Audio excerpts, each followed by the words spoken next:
나는 정치에 대해서는 빠금이 씨는 많이 알아요.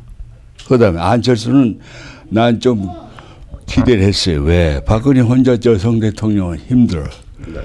그렇기 때문에 칼 폴라니의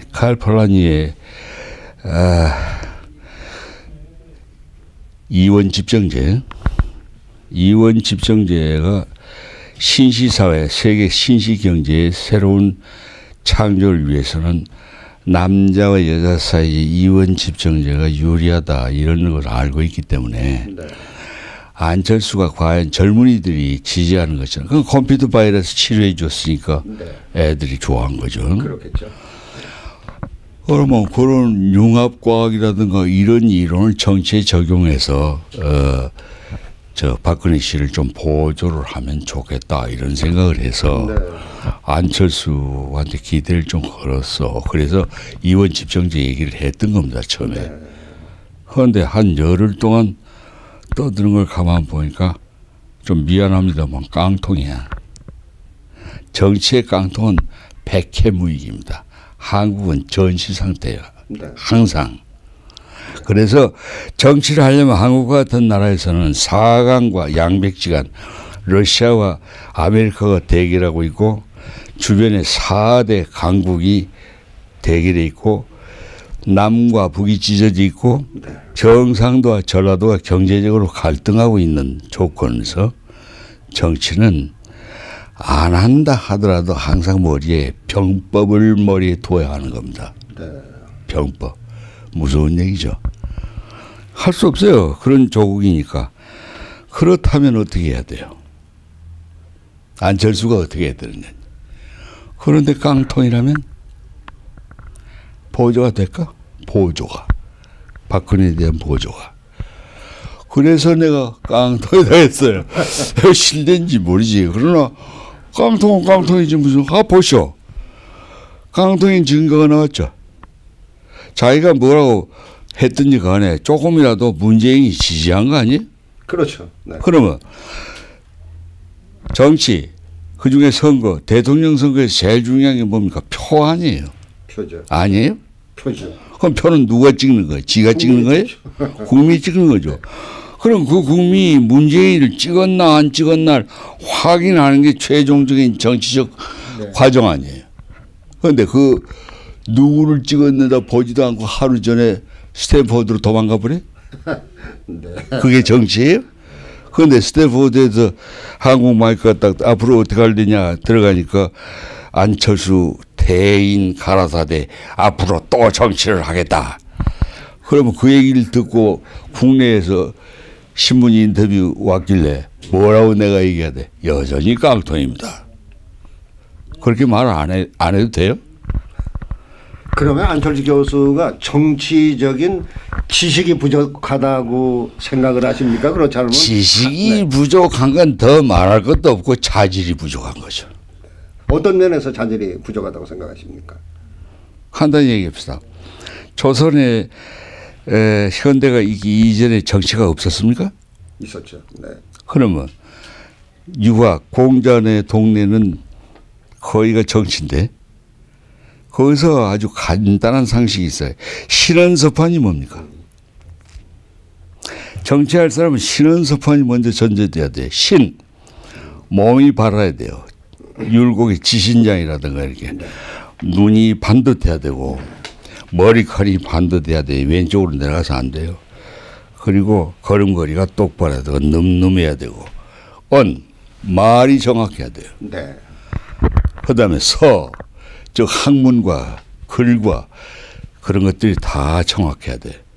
그다음에 지금 말하는 겁니다. 판단력이. 정치는 하루 전에 도망가는 게 아니에요.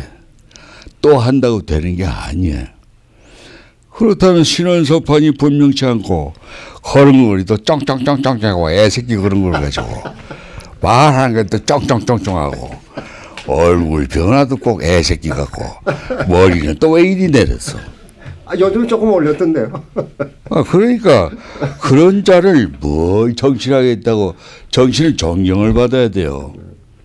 어떻게 그걸 정치한다고 봐요. 그러면요. 젊은이들 사이에서 왜 안철수 씨 그거는 컴퓨터 바이러스야. 컴퓨터 바이러스. 그다 바이러스 먹었거든. 컴퓨터 바이러스를 치료해 주는 사람은 드물거든. 요즘에 네. 지금 SNS 시대니까 거기다가 반대 누구 독재자의 딸이야. 그 이쪽은 누구야? 노무현이 그 깡통 정치가의 꼬붕이.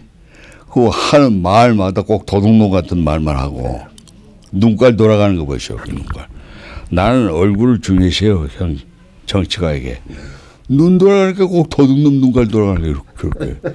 도둑질하고 난 뒤에 나 잡아갈까 안 잡아갈까 이러고. 그리고 정치는 예감의 영역입니다. 모를 것 같지만 공무는 다 알아. 아, 저거 당선되자마자 북한 똥돼지하고 손잡는다. 위험하다 이거야. 내가 알 정도면 애들도 다 알아요. 지금은 그런 시대요. 그런데 그거 어떻게 찍어? 그 얘기요. 그러니까 어떻게 보면 이 자꾸 선거에 대해서 이러고 저러고 정치 평론을 하는 사람들이 난 답답해. 그 뻔히 하는 걸 뭘 나와서 전문 영역을 가지고 맞지도 않는 얘기 자꾸 한다. 종편 때문인데 좋은 점도 있습니다만은 선생도 이제 종편의 일종인데 뭘 뻔한 걸 가지고 자꾸 따지시오. 그런데요. 네. 지금 거기에 덧붙여서 그 한국에서 지금 물 정치권에서 또 일부에서 그 박근혜 후보가 여하튼 51.6%의 지지를 얻은 건 확실하지 않습니까? 민주 정치라는 것이 몇 프로의 지지를 얻건 지지를 얻으면 그게 다수의 지지라고 보는 게 타당한 것이 아닙니까? 그런데 왜 48%의 반지지 세력만 부각시키는 원인은 뭐라고 생각하십니까? 그게 한국의 언론들의 그 문제가 좀 있습니까? 그렇죠. 사회 문제가 있습니까? 그러니까 두 가지 얘기만 합시다. 하나는 민주당이라는 이름의 야당이 깨작깨작하고 지랄을 하는 거예요. 내가 지랄이라고 보는 것은 여자라고 우습게 보고 깔짝대는 거예요. 그렇게 시비를 안 걸어도 되는 문제 가지고 깔짝대는 거예요. 네. 전부가 방해공작아니요. 그 긴 시간을 정치 공부위로 빠져놓고 북한에서는 핵폭탄 터뜨리고 난리를 부리고 간첩들은 종북 세력은 지랄하고. 자, 그러면 이 문제가 민주당이라는 애들 잘못으로만 돌릴까? 물론 잘못이야. 그러나 그 배경을 이해하라고. 나처럼 넉넉한 사람 한번 바보 소리 합시다. 같으면 이렇게 이해를 해야 돼. 3,000년 동안 모권 억압이 있었습니다. 꼭 바하오 편의 온 마트리아키를 안 읽어도 에릭 노이만의 The Great Mother 안 읽어도 다 아는 사이예요. 3,000이면 깁니다. 3,000년 동안 어머니라는 이름의 지배 세력을 짓밟아왔어. 그러면 하루아침에 그 여자 대장 협조하고 보조할 수 있을까? 여성 대통령이 올라왔을 때 남성 대통령이 보조하기가 어렵기 때문에 내 지금 안철수 어쩌고 저쩌고 그 깡통을 이원 집정제까지 생각했던 거예요. 어려워요. 그 어려운 일 민주당 그 바보 같은 애들 함부로 할 수 있겠어요? 어려워요. 그 한국의 전통적인 남전여비 사상이 깔려있기 때문에 아닙니까? 물론이죠. 물론이야. 그러니까 나는 가만히 구경밖에 안 한 거예요. 저 잘 될까? 잘 되겠지. 하느님이 보호하사 우리나라 만세. 뭐 될 수 있어요. 그러면요, 김지아 시인께서는 아까 그 사모님, 그 사모님이 역시 그 박경리 그 토지 원작자의 따님이시라고. 예. 그리고 예. 또 그 박경리 선생님의 따님께서 그 여성에 대한 우월론을 말씀하신 걸로 알고, 그래서 우리 그 김지아 시인께서 그 뭐요? 뭐요? 우월론. 여성이 여성 뛰어나다 하는 거. 아. 네. 거기에서 또 어떤 그 감동을 받으신 건 아닙니까? 물론입니다. 박근혜 그 후보를 지지했던. 물론입니다. 여러분들 잘 아시는 토지. 박경희 선생의 대표적인 토지인데. 그렇죠. 네. 토지 뭡니까? 우리나라 역사에서 제일 비참한 시절이 일제지배기인데. 네. 그 지배기 동안에 한 어린 여성 아기가 서희, 네, 서희, 네. 서희가 고통에 찬 출생을 통해서 매말 다 잃어버렸던 토지가 뭡니까? 일제 때 우리의 가장 중요한 재산이 토지 아니에요. 농경 시대니까. 그렇죠. 네. 가장 중요한 거 다 뺏기고 나서 수십 년이 돼서 해방되기 전에 자기 힘으로 토지를 다 뺐죠. 여자가. 그렇죠. 여기서 우리 뭘 봐야 돼요? 내 장모한테 저 밥 얻어 먹으려고 아침하는 게 아니라 문화가 아니에요. 그렇죠. 그 수십 권의 문화 700명이 넘는 등장인물 엄청난 감동인데 그 전체가 놀랍게도 한국 문학에도 외국 문학에도 전혀 없는 여성 시대를 열었어요. 그게 여성 시대입니다. 예감으로 가득 차 있어요. 그럼 거기서 배울 게 뭐예요? 여자 앞으로 오는구나. 그 여자에게 어떻게 해줘야 되느냐. 이게 큰 문제입니다.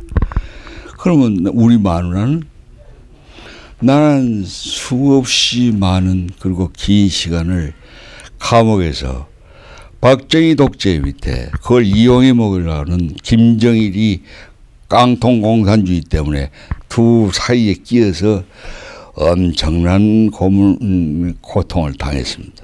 나보다 더 고통을 많이 받은 건 내 귀한 맏아들을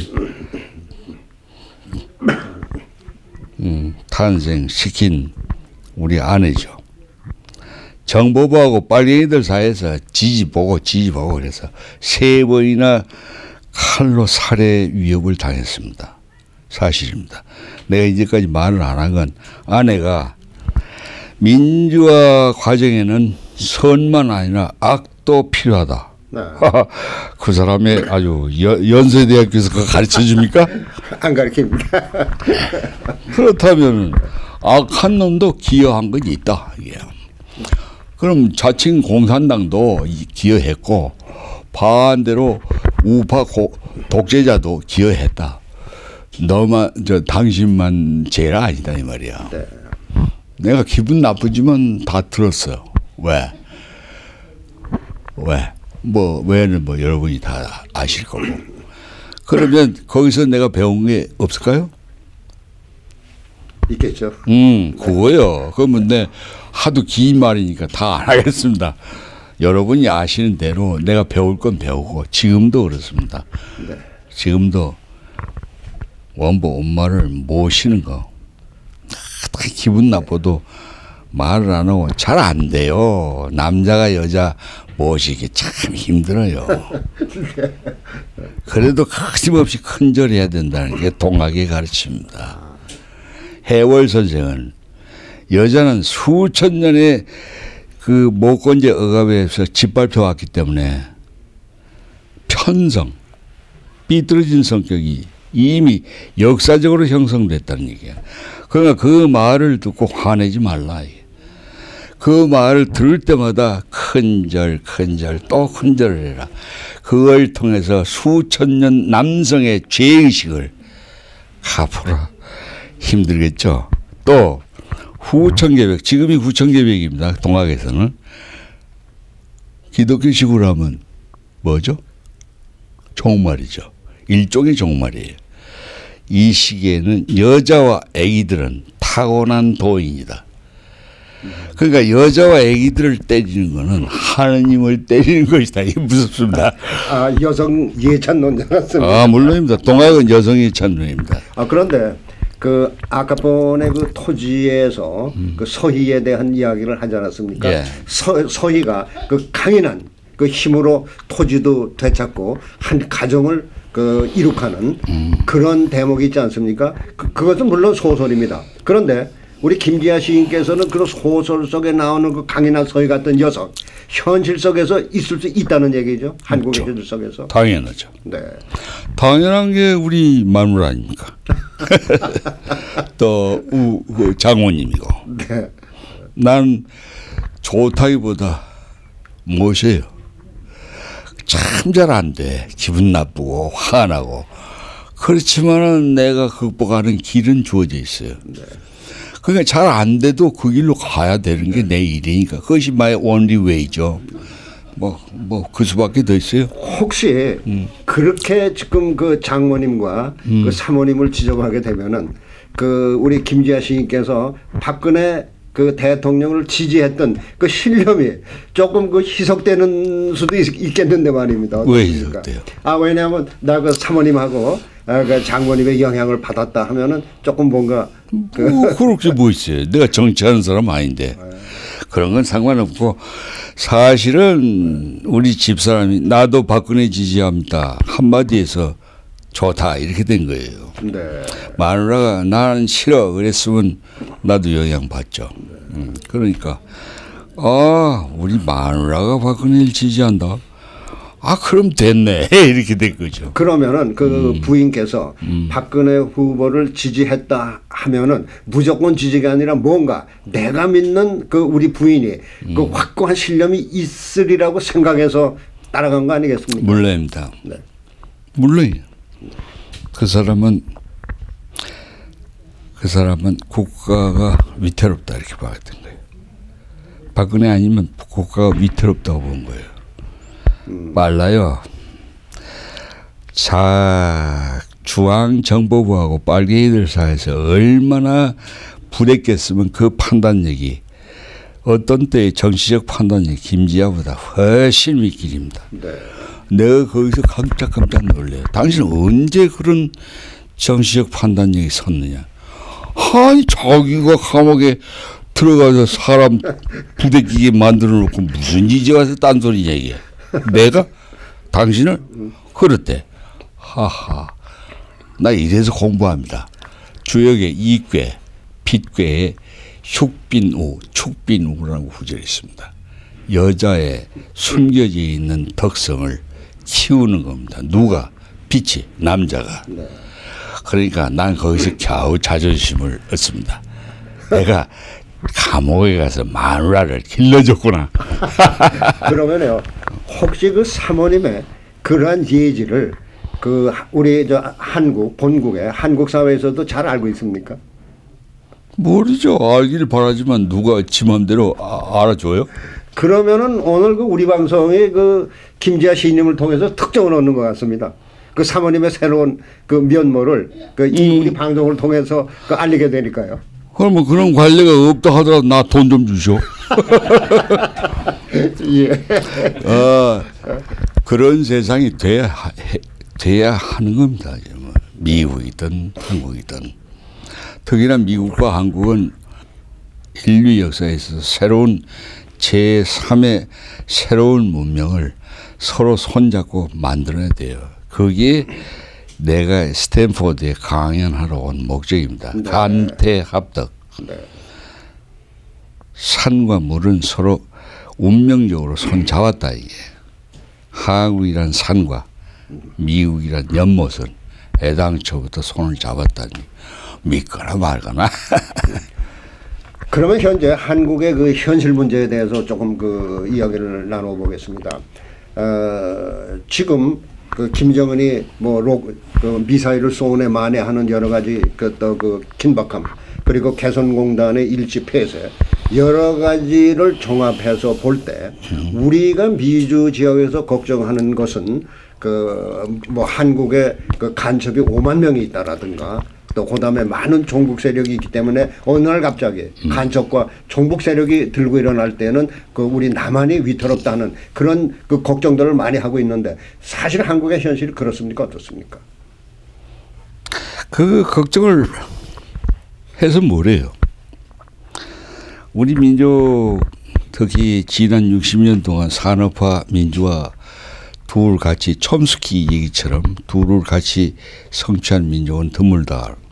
그 칭찬은 좋아요. 근데 촘스키 자신이 여성 대통령이 등장한 것은 실망스럽다든가 무슨 문화가 아직 대가를 못 들었다든가 그런 건 촘스키가 좀 공부가 부족하다는 얘기가 생각납니다. 그러니까 지난 60년 동안 민주화와 산업화를 동시에 추진을 하면서 한국 민족이 특히 50, 60대가 특히 획득한 지혜가 있어요.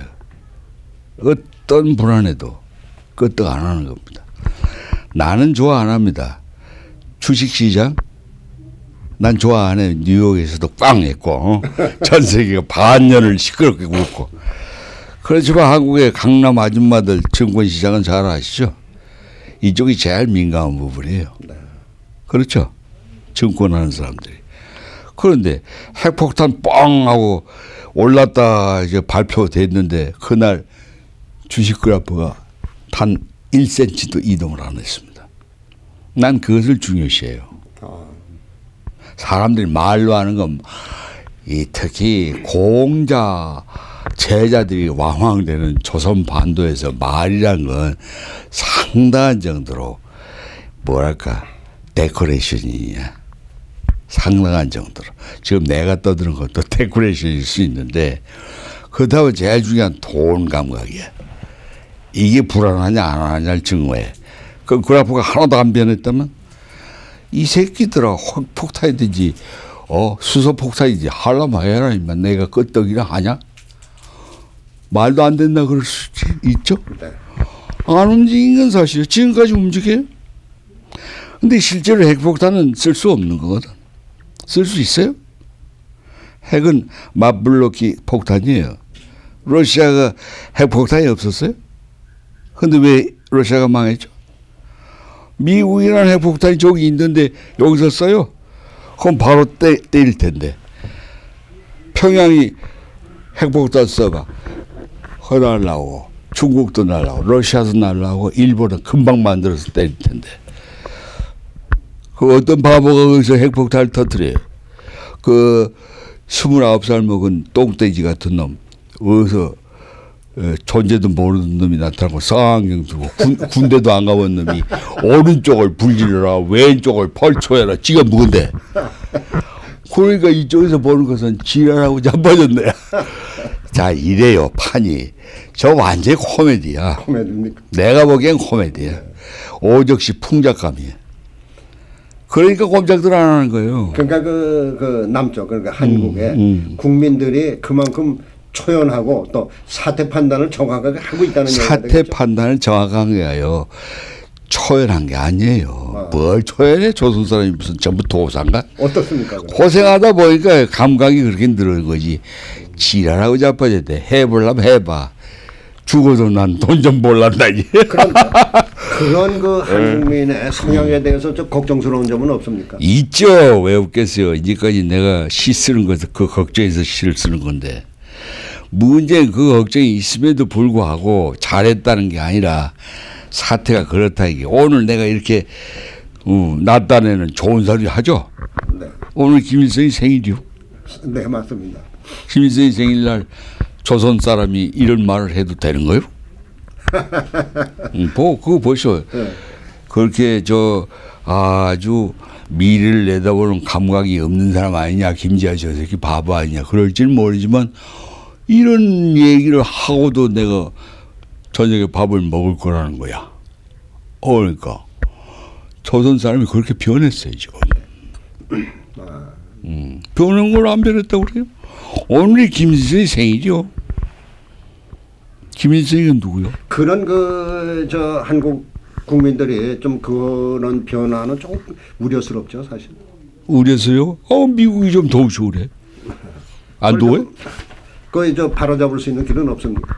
그러니까 내가 스탠포드에 온 거 아니요. 간태 합동이 뭐라고 그랬어요?